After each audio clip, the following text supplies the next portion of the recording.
Bom dia, prezados e prezadas. Meu nome é Luísa e hoje eu vou estar apresentando o meu projeto de iniciação científica. O projeto tem como tema o escoamento de Poiseuille em um duto semianular concêntrico.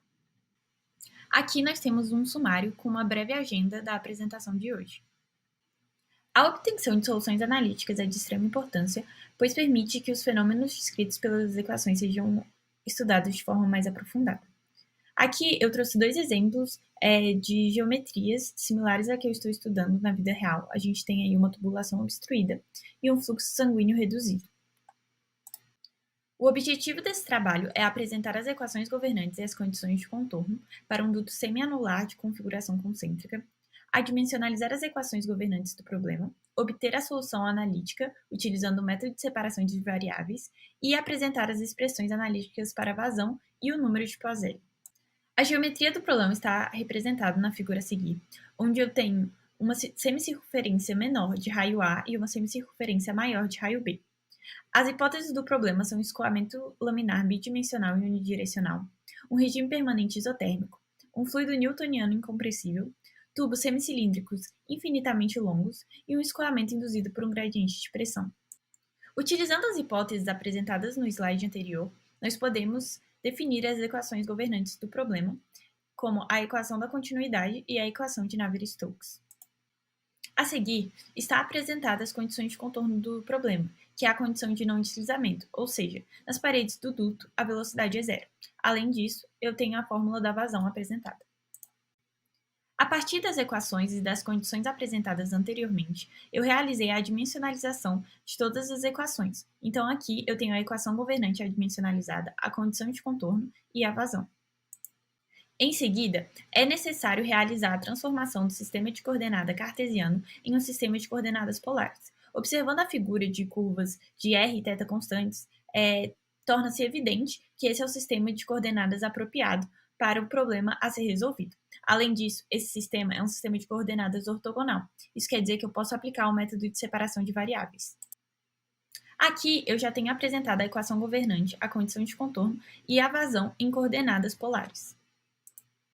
Para utilizar o método de separação de variáveis, é necessário transformar a equação de Poisson apresentada anteriormente em uma equação de Laplace. Dessa forma, seguindo a transformação proposta por Alassar, a gente tem uma nova equação governante e novas condições de contorno. Utilizando o método de separação de variáveis para resolver a equação apresentada anteriormente, eu obtive essa equação para a velocidade.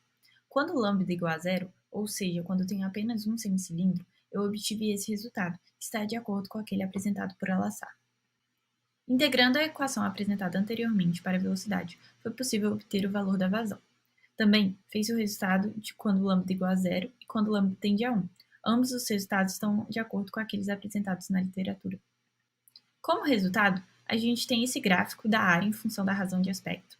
Esse gráfico apresenta um comportamento não linear decrescente, ou seja, a área reduz conforme a razão de aspecto aumenta. Plotando o gráfico do perímetro molhado em função da razão de aspecto, obteve-se um comportamento linear crescente, ou seja, o perímetro molhado aumentava conforme a razão de aspecto aumentava. O gráfico da vazão, em função da razão de aspecto, também apresentava um comportamento não linear decrescente. Isso faz sentido, porque conforme a área diminui, a vazão também vai diminuir. Além disso, foi possível plotar os campos de velocidade adimensionais em coordenadas cartesianas para os dutos com razões de aspecto igual a 0, 0,25, 0,5 e 0,75. Notou-se uma diminuição de velocidade conforme a razão de aspecto aumentava. Isso ocorreu devido ao aumento do perímetro molhado, diminuição da vazão e maior influência das paredes. Por fim, foi possível plotar o gráfico do número de Poiseuille em função da razão de aspecto e comparar com um resultado já presente na literatura. Pode-se notar uma convergência entre os resultados do presente trabalho com aqueles apresentados por Shai Londo. Obteve-se uma pequena divergência quando a razão de aspecto se aproximava a 1. E isso provavelmente ocorreu porque a vazão é muito pequena e muito próxima a zero. E quando isso acontece, erros de aproximação são mais propícios. Como conclusão, foi possível observar que a razão de aspecto tem grande influência na vazão volumétrica, na velocidade e no número de Poiseuille. Além disso, as soluções apresentadas no trabalho estão de acordo com os resultados disponíveis na literatura. Essas são as referências utilizadas para realizar essa apresentação. Muito obrigada!